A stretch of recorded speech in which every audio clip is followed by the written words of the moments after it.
Sitting hiding behind an industrial estate in Ayr, west of Scotland. Dang me, it's a rare Zodiac Estate.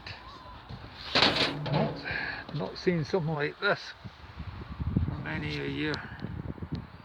Yeah, button upholstery on the panels is clearly not factory.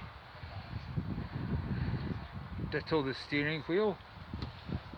Yeah, looking restorable. Oh, of course it's rusty.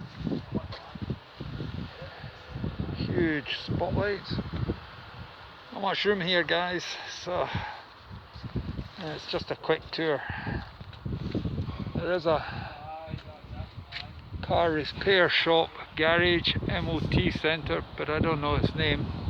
If I find out, I'll let you know. And that's the only serious rust on it by the looks of it.